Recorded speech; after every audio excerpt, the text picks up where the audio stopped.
Okay, so we've been, goodness, I got that wet. We've been talking about atoms, and we've been talking more about how atoms join together to make compounds. And then up on the board, we've put two lists, molecular compounds and ionic compounds. And we talked a little bit about chemical bonds between atoms within a compound. We said you can have a chemical bond where electrons are shared. We call that a covalent bond. And we said you can have atoms joined together with an ionic bond, electrons are transferred. So this whole part two, is talking kind of about ions. We're kind of building up to that. So the whole idea of an ion, you know, and I get my cation and anion mixed up sometimes, so I just have to kind of concentrate.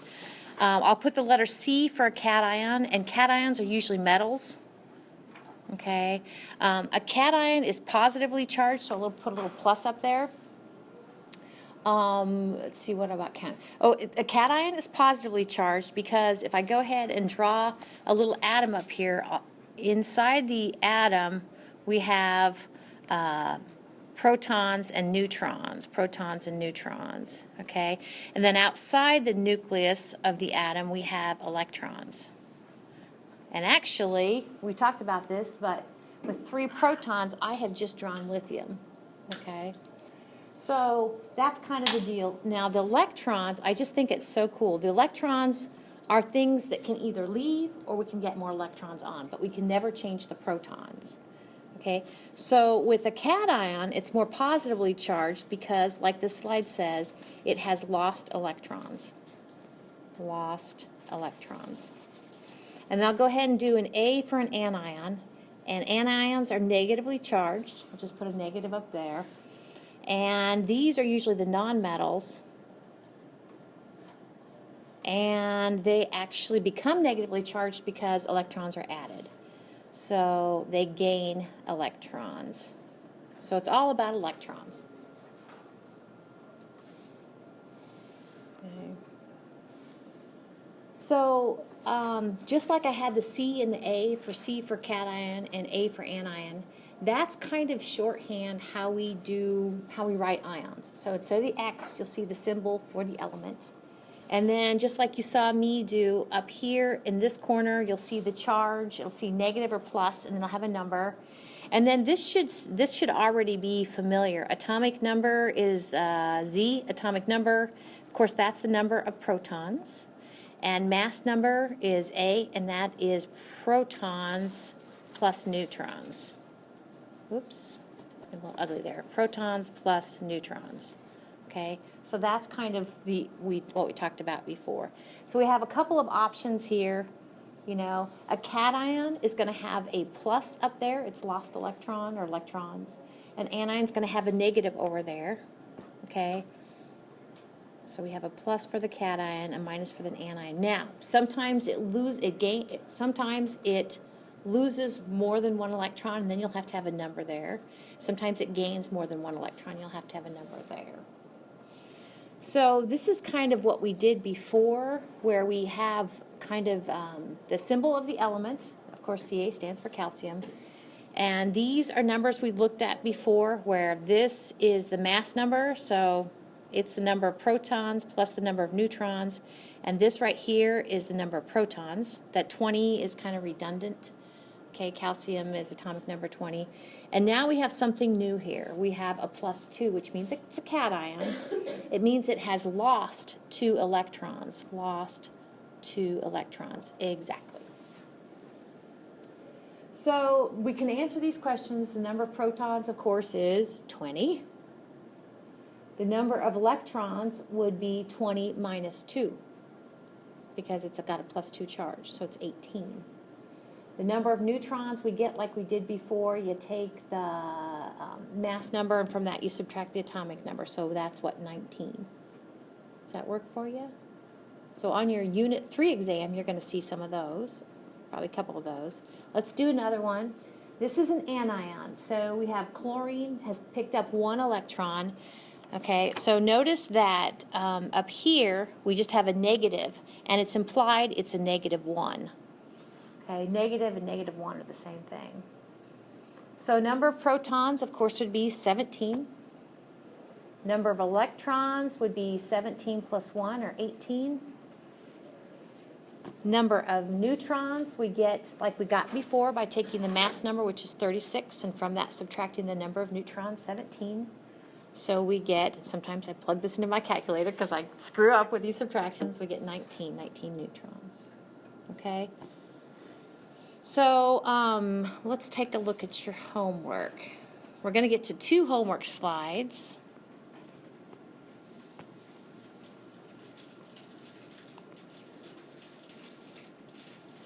Okay, so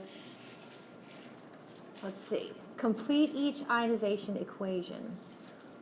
So the way you read this, for instance, let's kind of look at the first one together, is magnesium, and this is actually the reaction arrow right there is like you start with this, so this is everything you start with, and you end with this over here on the right. So if you have a neutral magnesium atom, okay, and if it kicks off 2 electrons, what will it form? Mg, yep, Mg plus 2 goes right there. Exactly. What about, and I don't mean to do your homework for you, but what the heck? What about this one, iodine, neutral iodine atom? What if it picks up 1 electron? What will it look like? It'll be I.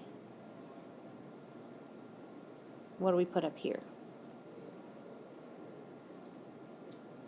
What will its new charge be if it picked up 1 electron? Minus. Minus or -1, same thing. Yep, exactly. So down here, tungsten, remember, if you're like me, I'm like, no, what symbol is tungsten? Actually, it is a W. Yep. So you find the W on the periodic table. You find out how many protons it has, okay, and you compare the protons with the number of electrons, okay, to see what charge it is. So you guys should do fine there, too. So those will be due on Friday. Oh my gosh, Friday, where did this week go? So we're continuing on in the concept of what we talk monoatomic or 1 atom ions. Now, these are Lewis electron dot formulas, and your textbook actually calls these Lewis structures. I just call them Lewis electron dot formulas if there's just 1 atom. He or she calls these Lewis structures. But the way these work is, of course, you see the symbol of the element, and those dots represent valence electrons. So I'm hoping one of the things that we talked about, I think it was Monday, was that you can come up with valence electrons. So valence electrons is equal to the group number. Now that's just for group A elements. Group A elements. So if you find, for instance, fluorine, let's pick on fluorine, you'll find it located at the top of the column or the group that fluorine is in. That's 7A. So 7A, so you should find 7 valence electrons, 7 dots, and you do. And they kind of come in pairs, and we'll talk more about that actually next week and in next week's lab. But we have 2, 4, 6, 7. Okay. Oxygen's 6A, so of course we have 2, 4, 6. Nitrogen 5A, 2, 3, 4, 5. Okay, carbon 4A. Okay, so those dots are the valence electrons. They're the outermost electrons. Remember, we said the valence electrons are going to be involved in chemical bonding. The other thing we talked about is that atoms want to get a complete octet. So while I have that, let's talk about that. So octet, of course, means 8. So, for instance, if we pick on carbon, can you see where we can saddle up? If we add somewhere 4 more electrons to carbon, it has 4, so 4 plus 4 gives it 8. We're talking more about that. Pick on oxygen. Oxygen has 6. If we saddle up 2 more electrons, now it has 8. We'll be talking more about that, okay? So, but these are just the neutral atoms. So this is where I kind of qualify the idea of Lewis structure versus Lewis electron dot formulas. Electron dot formulas I use for just one atom. Okay, so helium is atomic number 2. So helium has two protons in its nucleus. If it's neutral, it needs to have 2 electrons. There is a neutral helium atom. But that's not very exciting. Let's pick on sodium. Sodium is a 1A element, so there's its 1 valence electron. Now, I said that atoms want to get a complete set of 8 electrons. So you're like, oh my gosh, sodium, you only have 1, so you'd have to add 7 valence electrons, or you'd have to have 7 electrons from somewhere else. How's that going to work? Well, that's not how it works. Sodium, instead of picking up 7, is going to kick off that 1, and I'll show you what that looks like. So it's going to kick off that 1 valence electron, and you guys would probably tell me now it's a cation. Specifically, it's a cation with a +1 charge. Now, and we'll look at how the electrons are configured around sodium. Sodium is atomic number 11, so actually it has 11 electrons configured in the neutral sodium atom. But when it loses that 1 outermost valence electron, actually now it has a new inner set of 8 electrons. Okay, so, and again, this will make a little more sense when you see in a minute, but, well, I'll just kind of show you here. So this neutral sodium atom has 11 electrons, and the 11 electrons are configured 1s2, 2s2, 2p6, 3s1. Okay, so that's how the 11 electrons are hanging out. So this guy right here is this guy right here. Okay. So that's the one that goes away. When that goes away to form the Na+, okay, notice now that, I'll choose a different color here. Notice there it actually has, that's its 8 electrons. Its new inner, its new outer was its old inner, okay? So these guys are these guys right here, the 2s2, 2p6. That's how metals work. All right, so let's pick on a nonmetal, because we said metals form cations, we said nonmetals form anions. So let's pick on fluorine.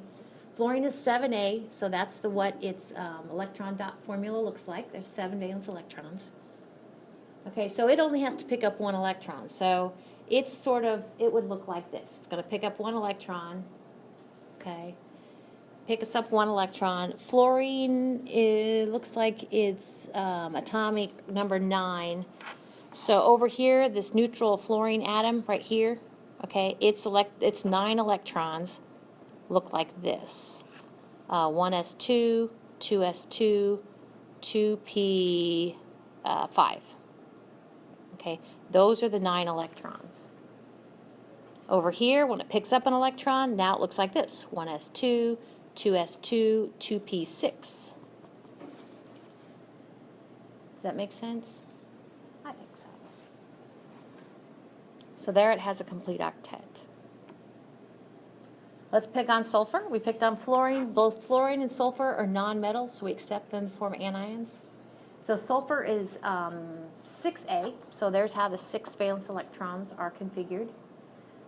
So it only needs 2 electrons to get a complete octet. So here we go, picking up 2 electrons to become a -2 anion. So if we were going to go ahead and knock out its electron configuration, sulfur here, when it's neutral, looks like this. I'm going to go ahead and base it on neon if you don't mind.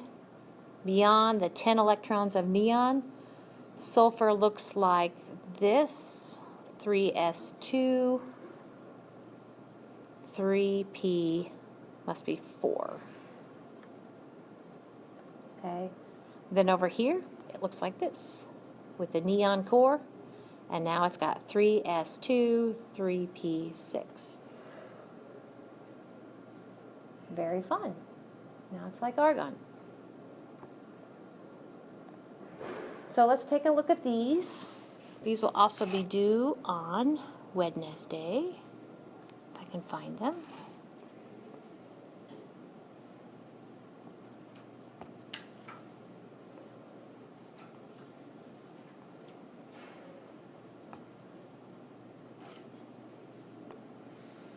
Okay, so 32 says write the Lewis structure for each ion. I'm going to add to this, what I'd like to see actually is for the ion, but I'm going to say from the neutral,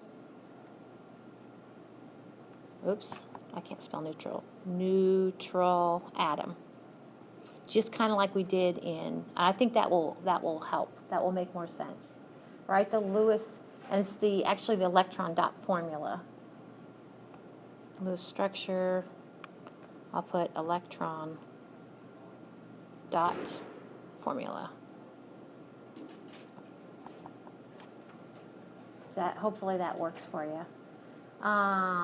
Okay, so this one down here, 34 says, which of these have a noble gas, they all have noble gas configurations. You're supposed to say which noble gas matches with these guys. So let's just pick on iodine, for instance. It's not a neutral iodine atom, it's an I-1. So if you find iodine on the periodic table, it's right next to xenon, right? So basically they're saying it's got the normal iodine center, but instead of having, so it's got 53 protons in its center, but instead of having 53 electrons, it has, because it's -1, it has 54 electrons. So it's like xenon, yeah. So that's the answer to that one. Okay. We're not going to do, I'll get to it, I'll explain it when I get to it, but so tomorrow we're going to talk about making ionic compounds. I kind of put up here because we have molecular compounds, covalent compounds, and ionic compounds. So tomorrow we're just going to focus on ionic compounds, and we're going to kind of talk about how you basically take a cation, anion, put them together, and make a compound of your choice. We'll have a lot of fun with it, I think. But in doing so, we're going to kind of revisit what we did today. All of these 1A elements, I think all of them, maybe hydrogen's, see, hydrogen is like not listed here, okay? But all these 1A elements, they will kick, remember like we saw sodium kicking off its valence electron and getting a new octet after that? They all kick off one electron and become +1. So sometimes I'll have students, when they take their test, they'll put a +1 up here for that column 1A. For your unit exam, 3 exam, you're going to get one of these. Sometimes students put a +1 there because that's what charge it forms. Sometimes students put a +2 here because that's what charge they form. Then they skip these B's and they go over to aluminum and they'll put a +3.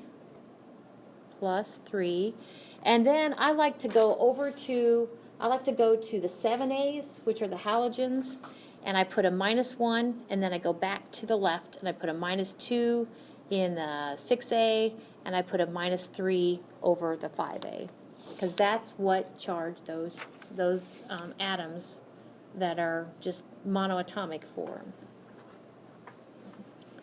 So kind of what I just did with the periodic table and what sometimes students do with their periodic table in order to work ionic compounds to know what ion the monatomic atoms will form is shown right here. So group 1A has 1 valence electron. It loses it to become a +1 cation. Group 2A has 2 valence electrons. It loses both of those valence electrons to become a +2 cation. Group 3A, beginning with aluminum, lose their valence electrons, become a +3 cation. Okay, so this is all a little bit redundant. They say you have to do something 21 times before it becomes habit.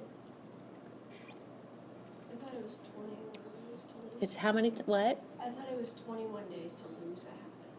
Well, probably both, to change your habits or to instill a habit. I've heard it both I know I've heard it to create a habit.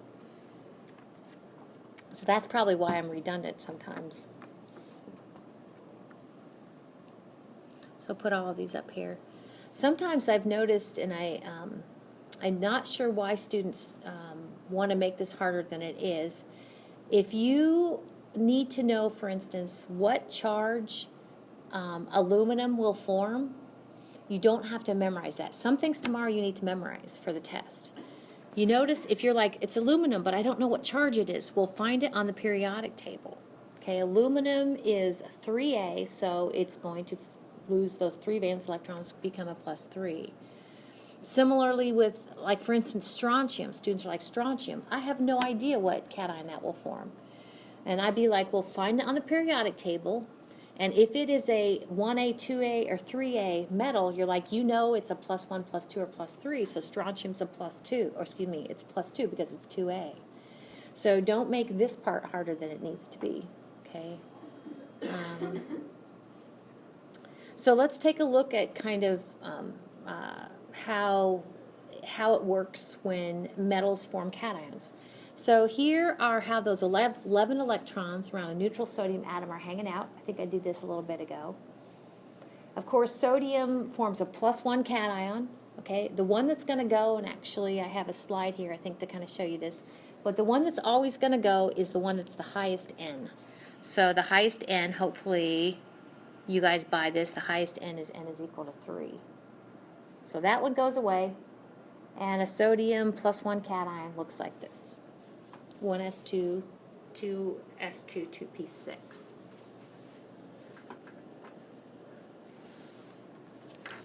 And if we pick on aluminum, now again, you know, don't get too flustered with this idea of ions. You're like, aluminum, I have no idea what ion it forms. We'll find it on the periodic table.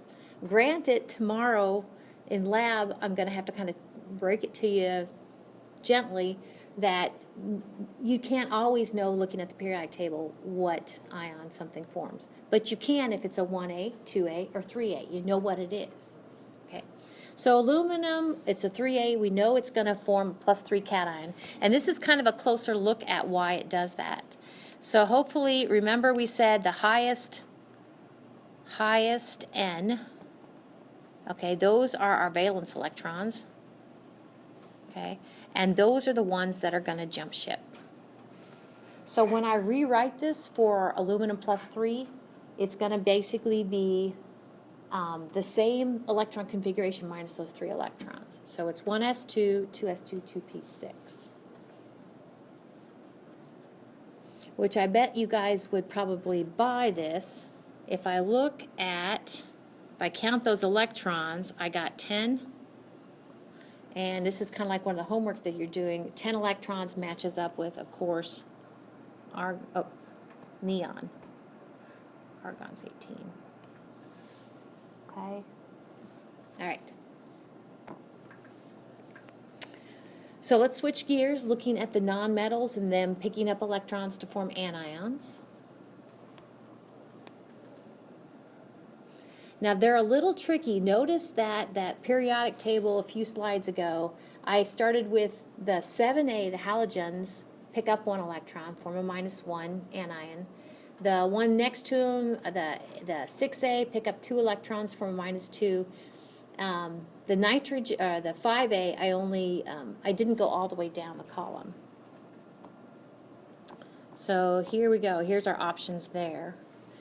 Remember, the nonmetals are by far in minority on the periodic table. They're kind of like that little kind of right triangle there on the far upper right, the nonmetals. And so we are a little, there's fewer of them. And but like I think I was trying to say, carbon is clearly a nonmetal. Carbon is a 4A nonmetal, and you didn't see me go over to carbon and put a -4 by picking up 4 electrons, because carbon, you can't always know what it's going to do. Okay? So let's take a look at some electron configurations. Picking on chlorine, and let's go with the abbreviated rare gas notation. So chlorine has, looks like 17 electrons, and it has the core 10 electrons balled up as the rare gas neon, and then those 7 electrons beyond are 3s2, 3p5. So chlorine is a 7a. We know it's going to be a -1 charge. So when it picks up 1 electron, that last electron is going to go buddy up with those 5 electrons in the 3p. So now it's the electron configuration of the what we call the chloride ion is the core neon electrons plus 3s2, 3p6. Let's see, the other example we're going to pick on phosphorus, which is actually in the same period or the same row. So phosphorus is also based on neon. It's just got 5 electrons beyond neon, and this is how they're configured. It needs to pick up 3 more electrons, and it does so, and those 3 electrons buddy up in the 3p subshell along with the other 3 that were there. So now it has what we say a complete octet. So this is the octet we talk about. Oops. There we go. Those are just individual atoms picking up electrons to form anions. Okay. So what we've been talking about this morning was the metals losing electrons to get a rare gas configuration, an 8-octet, metals losing electrons, and we've been talking about nonmetals gaining electrons to get an octet. So with this idea of forming cations or anions, basically they become what we say isoelectronic, which means they have the same number of electrons and they're set the same way, they're configured the same way. So a good example, if we kind of hone in around neon, of course, so this is neon. It's got 10 electrons there. So one of the things we know about the elements in the same period, these are the elements in the same period as neon. Nitrogen will catch up with neon by picking up 3 electrons. Oxygen will catch up with neon by picking up 2 electrons. Fluorine will catch up with neon by picking up 1 electron. And so there'll be a -3, a -2, and a -1 cation. So these are all gaining electrons. These guys now, if you want to find these guys, they are in the period after neon. So neon's in period 2. Sodium, magnesium, and aluminum are in period 3. So these guys are going to lose an electron in the case of sodium, or electrons in the case of magnesium and aluminum, to get like neon. But however they do it, these all have 10 electrons. And they are all sitting pretty configured the same way as neon. So isoelectronic.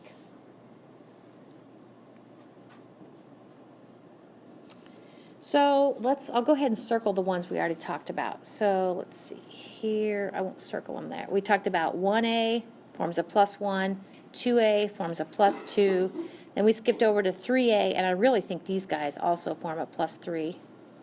Okay, we did those.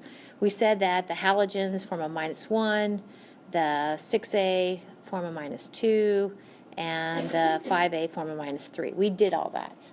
What's new to this, honestly, are these guys right here and these guys right here. So what I circled is kind of new. And I told you that you can't always find the element on the periodic table and know what charge it is. And the ones I circled in red, you cannot know what charge it is. And we'll be talking tomorrow about how do you know what charge it is. Actually, I'll go ahead and kind of prep us for a little bit for tomorrow. Let me find, if you want to mark on your slide, I know it's little, if you find silver, cadmium, and zinc, those 3, within the transition elements, they always form, silver's a +1 and zinc and cadmium are +2. Don't blame me. Okay. So, all right. What else we got? I think this is, we're, you know, kind of reinforcing what we've already learned this morning. So those metals tend to lose an electrons to get a new octet, a new what we call NS2 NP6. Okay, 2 plus 6 is 8, new octet. And I kind of mentioned why we're looking at their electron configurations as a metal goes to form an ion. The electrons that go are the valence electrons. The valence electrons are the highest N.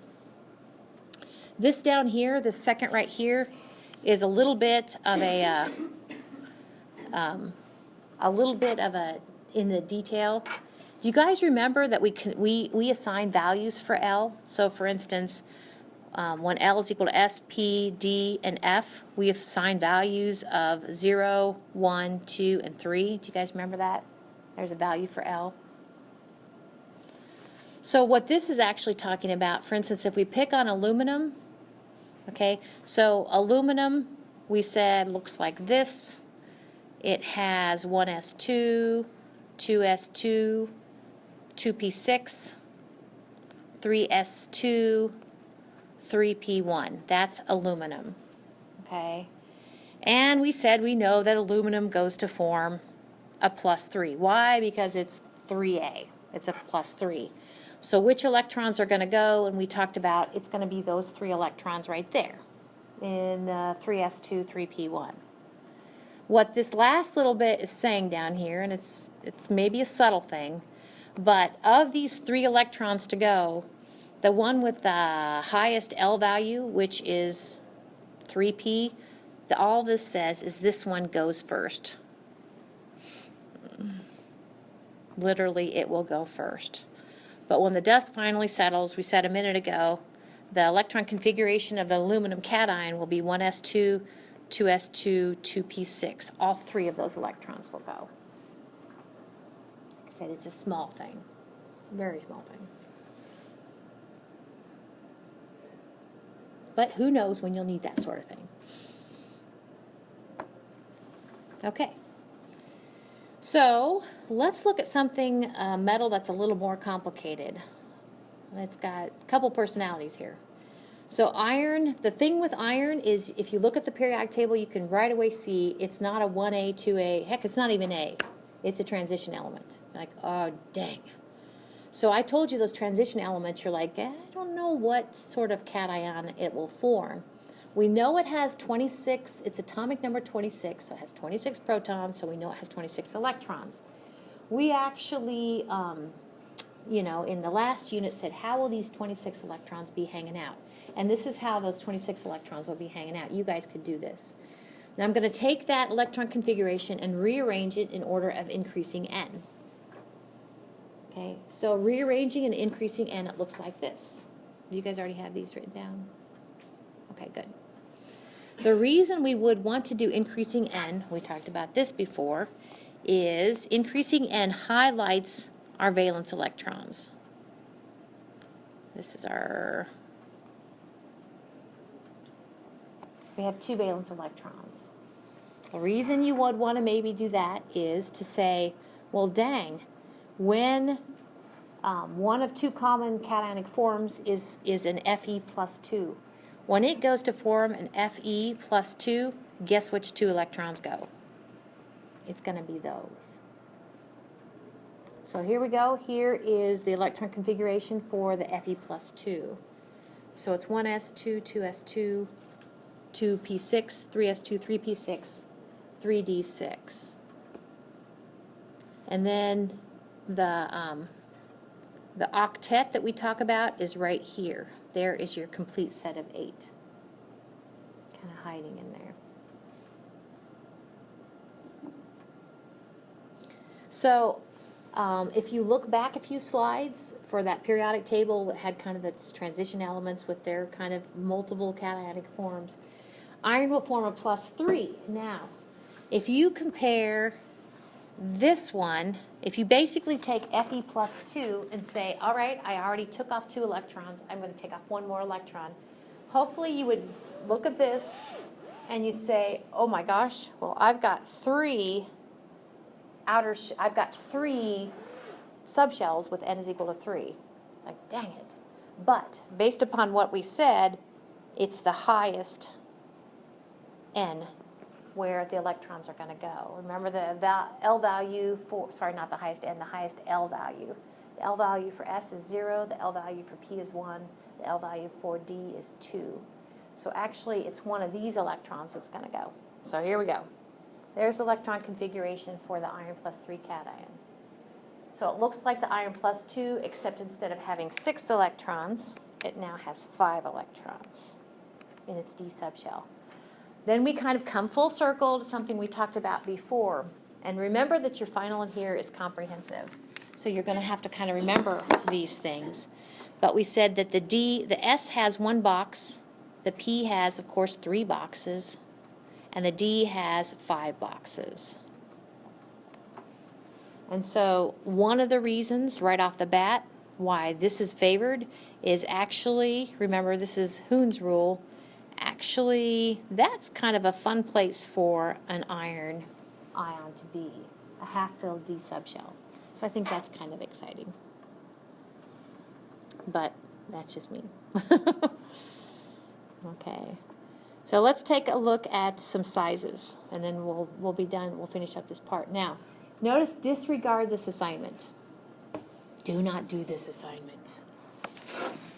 I looked at it today and I'm like, oh, yuck.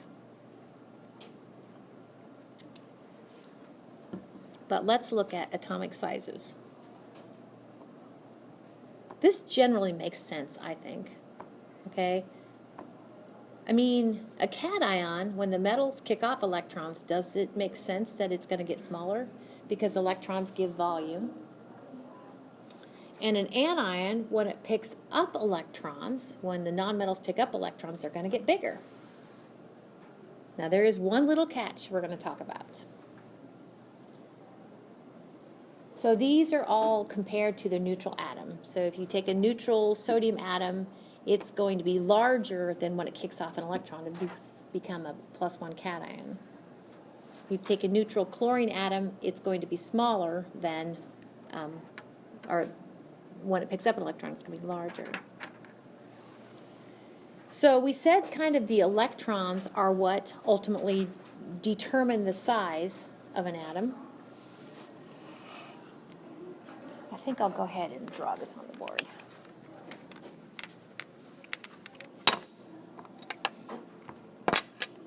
So how big is an atom? And actually what makes up an atom, what makes up an atom, we said is the nucleus that has protons and neutrons.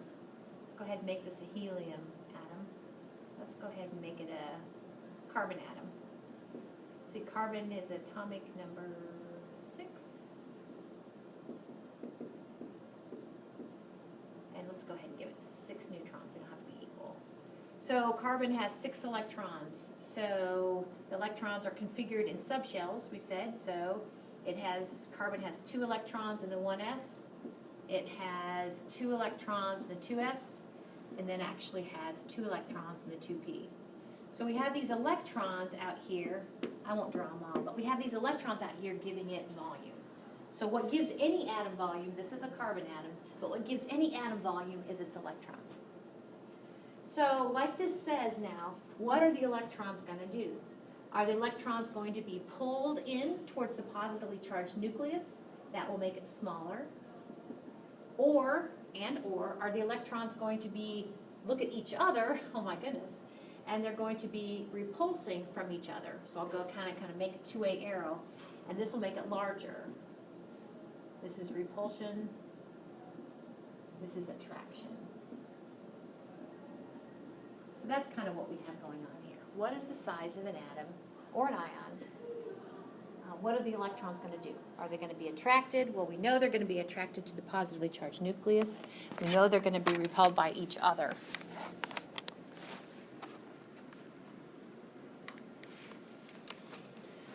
So like this slide says, if we increase the attractive forces, okay, it's going to get smaller. So if we increase these, it's going to get smaller. And if we increase the repulsive forces, it's going to get larger. Makes sense? How big is that atom?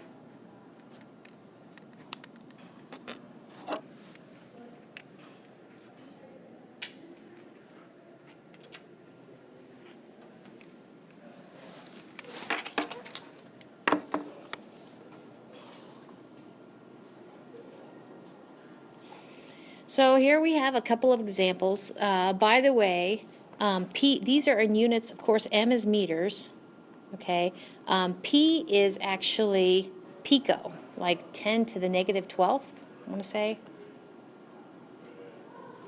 Picometers.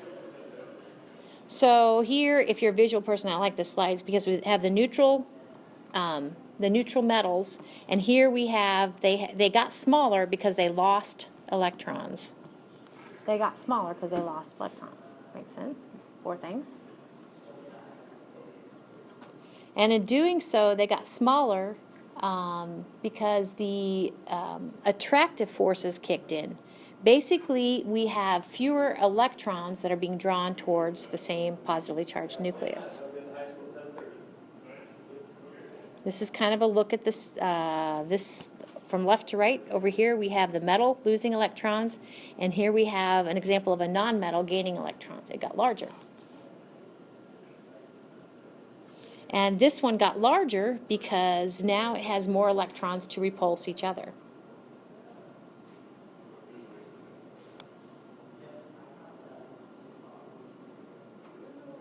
Yep.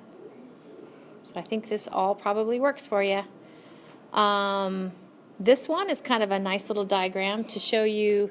You can find of course, the jag separating metals from non-metals. Oops, sorry. Metals from non-metals.